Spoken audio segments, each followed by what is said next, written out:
little bit different. One about video game levels that are not very good. And before I get this countdown out of the way, I want to get this rule across. No water levels. There are a lot of terrible water levels that I'm saving for another list. You don't have to agree with me on these entries, just understand that I hate these levels. Okay, don't have much else to say, so let's begin this nightmare.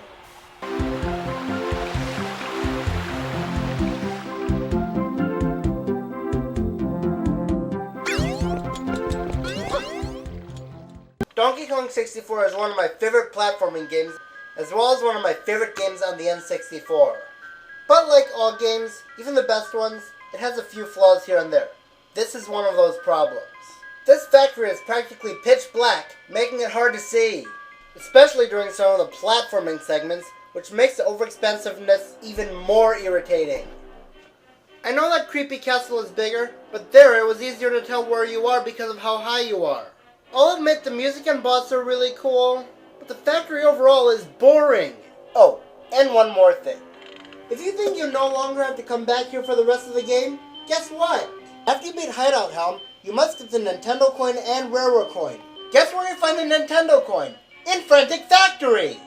How do you get it? There's an arcade machine in the game which involves you playing the original Donkey Kong. The reason the original Donkey Kong hasn't aged well is because it's an arcade game and not just an NES game, but having to go through each of the stages in it without dying once is just insane. You know what else? You need to play through it twice to get the coin. And if you die once, you must not only start your playthrough all over again, but you sit through 30 seconds of pointlessness before you get another chance. You don't have to restart your first playthrough after losing your second playthrough of it, but come on!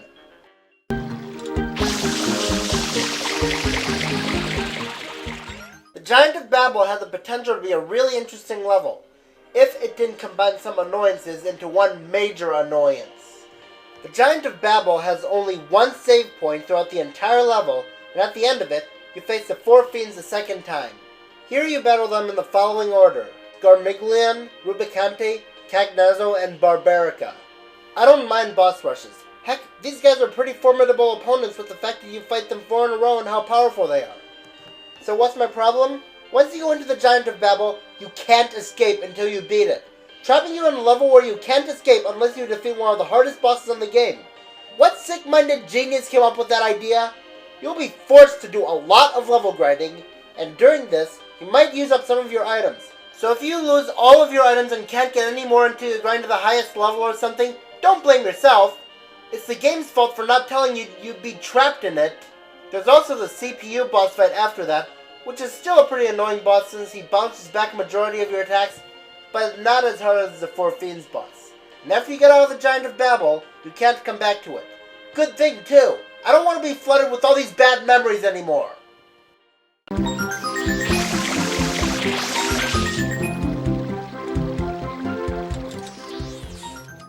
Altering Cave is one of those levels that I find to be completely pointless. It doesn't have any new Pokemon, it has no items, it doesn't lead you to anywhere, it's nothing more than a cave filled with Zubats. So why is it there? To make use of the e-reader and capture some certain types of Johto Pokemon such as Mary. Now let me ask you this. How many people do you know that use an e-reader? Like 3? Instead of doing what they could have done, like making more Hoenn Pokemon appear in Fire Red and Leaf Green, they wasted space by creating the Altering Cave as an e-reader advertisement. When I first saw this cave, I never understood the point of it. Nowadays, I still don't know what the point of it is other than being an e-reader advertisement. Oh, and they even brought it back in Emerald. Talk about desperate for money. This level is painful. Now the first room is relatively tolerable, but the next portion is where you go through a big section of thick fog where you can't use your power paintbrush, so your platforming segments need to be absolutely perfect timing when you launch yourself. This is a lot less fair than it looks, since you can barely control yourself at all during these sections. I'll admit, they're more annoying than bad. And then the final room. Everyone knows how bad water physics in video games can be. Don't worry, they made sure to make the water sections especially bad in Canvas Curse, because Kirby keeps floating up and you are forced to constantly draw to make him go back down, which is very irritating. It's still bad in Kirby and the Rainbow Curse, but at least they had a bigger screen so you could react faster. And no, it's still not a water level because the water part is only a third of the level. Even so, it's a horrible segment. I guess I probably wouldn't mind the stage if these 3 different parts of the level weren't in the same level, because of how restarting the level when you get game over makes it this more irritating than it could have been. If the Labyrinth Zone didn't exist, then Snowball Waltz would be my most hated level in the Sonic series. Sonic rolls up to a snowball. Why does he do that? I have no clue! You've probably guessed, the controls are horrible here.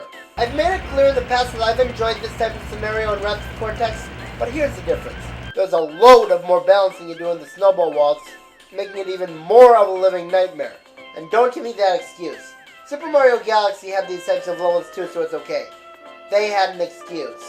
They combined these traits. They were optional, they felt like a really fun roller coaster at times, and they were more forgiving than some of the levels on this list. Especially compared to another Mario level that's going to be on here. But that's not the only problem with the Snowball Waltz. Most of the rings you obtain in the Snowball Waltz, instead of actually being collected, get picked up by your snowball. That includes the rings you drop when you get hit. The only way to get these rings is to hit a checkpoint with them. Can you even get as far as the checkpoint? Especially with all these Yeti enemies. Give them even the slightest touch and you are sent flying off the platform for an instant death. Why did I forget these enemies in my most annoying enemies list? I can think of a redeeming factor to the Snowball Waltz though. The music and scenery are awesome.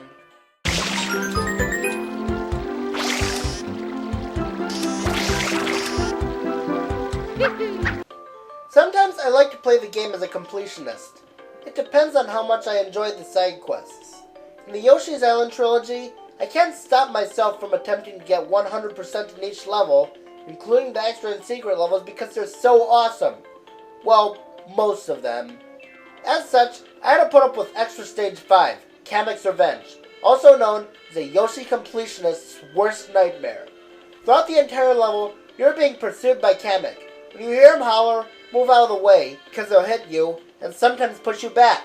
Having to roll a boulder to get the key out of it is the least of our problems. In the first part of Kamik's Revenge, to get 100%, it involves you having to shoot down fly guys carrying red coins. And like a lot of other fly guys in the game, they flutter away after a few seconds, so don't you dare let them fly away or you'll have no choice but to kill yourself in order to get another chance to get 100%. Doesn't sound too bad? Don't worry, it isn't. It gets worse. The second half has you skiing down a slope. Still doesn't sound too bad? Kamik is still after you. So you'd better jump at the right time, and sometimes that'll even lead you away from the items that you need to fully complete the level. Then, the home stretch. You jump into a helicopter morph bubble to get the last few items. Here you'll not only deal with Kamik, but baseball boys that'll whack you around. Did I mention that the helicopter transformation is temporary? When you run out of time, you are sent back to where you were when you last jumped into it. And guess what? They made sure to place the bubble right above a bottomless pit. To be fair, there is a way to avoid dying by pressing B to make Yoshi stick his tongue out so he can flutter over to the nearby platform, but you won't be able to do that when flying onto the final stretch of the section. Not to mention, a pesky Bumpty guarding the last flower. I hate Bumpties. Now maybe it's not as frustrating when you're not going through it for the purpose of getting 100%, but the only way to get credit for this level is to beat it 100%.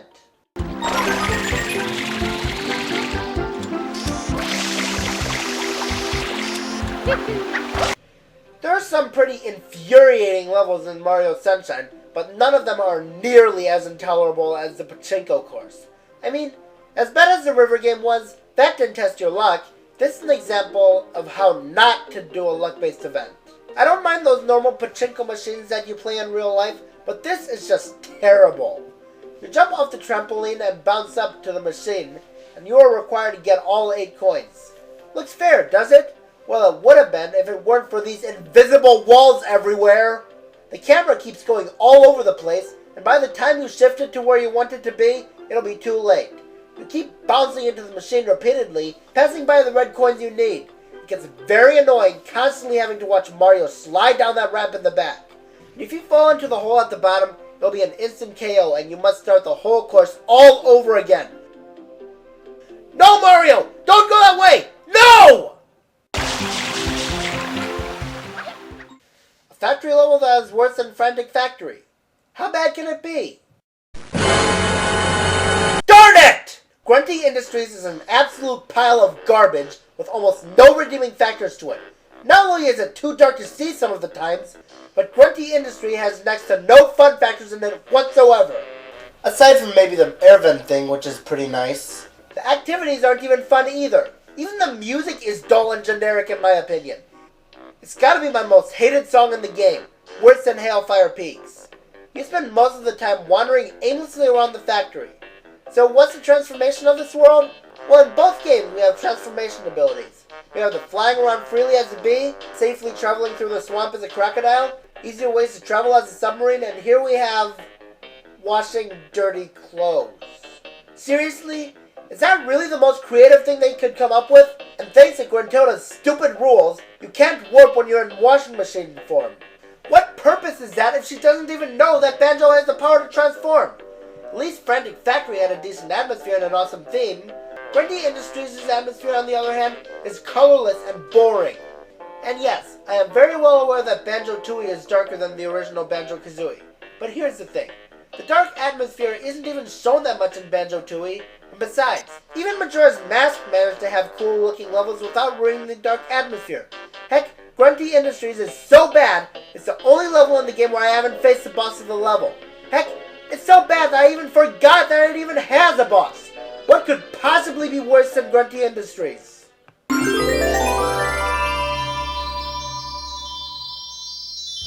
Man, I cannot stand the Kelp Forest. This was going to be my number one on my list, but then I realized that the Kelp Forest didn't make me cringe nearly as much as the number one entry did. You remember when I talked about in the past how much I despise dark levels with a burning passion? Well, I forgot to mention what I thought was the absolute worst way to handle darkness. The first room isn't so bad, but then the Kelp Lake comes out. There's countless cheap platforming segments because the leaves blend in with the water, so it'll be near impossible to tell if you jump into a leaf or to your doom. Guess what? It gets worse. Then you go to the Kelp Caves. An already dark forest has to have a cave. Why? There's even less light in here than there was outside. And there's so many ledges to fall off of, so when you accidentally run off it, you're left with no choice but to climb all the way back up in order to get back to where you are. Having to gather the 6 crystals here is even worse since they're really hard to find in this lightless cave. Just to give Barnacle Boy the power to trim his nose hairs faster. I get that it's a joke, and I wouldn't mind getting the crystals if it wasn't so painfully difficult. Then you go to the kelp vines. These vines play out like those slides in this game, except much thinner. Sliding on painfully skinny vines in the dark. Yeah, that's so pleasant. And I am well aware that I said no water levels, but this entire game takes place underwater and plays like a game that takes place out of water. No one qualifies for this list. Thankfully, the music's not half bad, but the level itself is utterly disgusting. Alright, let's do the old recap tradition before we get to what I think is the worst level in video games. Number 10, I can't see anything! Number 9, the Giant of Babel. Number 8, e-reader advertisement. Number 7, Frozen Fantasy. Number 6, Stupid Yetis! Number 5, Yoshi's Pinball Land. Number 4, no! Go the other way! Number 3, Bland, Dull, and Generic Factory. And number 2, the Kelp Forest.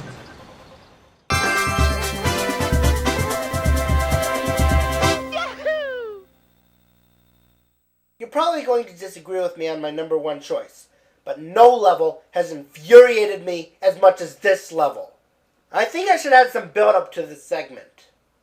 So after you defeat Mother Brain in Metroid Zero mission, you have an escape mission where you escape from Turin. Once you make it to your starship, Samus takes off her power suit and then gets attacked by space pirates. She gets shot down, and why do we have to see Samus's butt? Now your next mission is to infiltrate the Chosia Mothership because Samus's power suit has been stolen by the space pirates. We saw her take her power suit off like 30 seconds ago. How could the space pirates have it? Now you play as Zero Suit Samus in the stealth mission. This sounds like fun, doesn't it? Well, as fun as it sounds, this level is completely boring. So boring that it makes me cringe every time I even see the title of Metroid Zero Mission. I don't know why. Maybe it's because this is the last level in the game and that's what I'm going to remember Zero Mission by. Yeah, maybe that's it. First off, the music. It's a remix of the Criteria theme from Super Metroid, except with no sense of mystery or inspiration whatsoever. The space pirates aren't even that fun to sneak by. It feels repetitive and tedious, and sometimes they're hard to hide from. And why did they make the spaceship look like Samus's butt? What were they smoking? Not to mention that in the second half of it, the scenery starts to get hideous. Even looking at it gives me a headache. And some of the save points are blocked off in the hardest difficulty. Why? That doesn't make it harder, just more tedious. And then the boss fight against the Chozo Ghost. This boss involves you having to shoot its mirror whenever the human picture appears, and shooting at it when it shows your reflection will only hurt you instead of it. This is incredibly frustrating, since he'll sometimes have the picture at what you want it until you fire, but sometimes when your shot hits the mirror, it'll sometimes change right into your reflection at the last microsecond. It'll keep electrifying the floor, making dodging incredibly difficult, and even jumping to dodge it might cause you to accidentally bump into the mirror. After you finally defeat this boss, brace yourself because the next boss is actually worse. After you get back to Power Bombs, it's time to take on the final boss against Robo Ridley. This boss had no build-up whatsoever other than its eye opening up in an earlier cutscene. It's easily one of the worst final bosses I've ever faced. When you don't have all the weapons, he only takes 6 super missiles to kill, and when you do have all the weapons, you spend 80% of the battle space jumping against the wall. You escape the Space Pirate Mothership, except this one is much more frustrating. You see, there are these black space pirates that are incredibly powerful and take forever to kill. And what's the point of that segment with the work robot in the hallway? Come on, you stupid overgrown tin can, move it! And when you finally get to the room with the Samus's butt-shaped ship, you are forced to kill these black space pirates, which are already a massive pain to deal with. Seriously, is this really what they want us to remember the game by? The Chosia ship overall has no redeeming factors that I can think of. Even with the speedrunning tactics you can do, that'll tempt you to keep coming back to this place and making it even more repetitive. I think speedruns are cool, but here it makes an already repetitive level even more repetitive. There could have at least been something interesting about it. Are you familiar with that wrecked ship in Super Metroid? Well, Chosia is directly east of Criteria, just like the wrecked ship was, and Super Metroid took place years after Zero Mission. Why couldn't the same destroyed mothership have been the wrecked ship in Super Metroid? The Chosia Mothership would have still stunk, but that would have at least been an interesting connection, and playing the level in Super Metroid would give a tiny bit of satisfaction about this terrible level being destroyed, but no, there are apparently 2 different ships. And even if I counted water levels on this list, the Chosia Mothership would still be my pick for the worst level in gaming history. I am Meta57 II, and I prefer Metroid Other M over Metroid Zero Mission.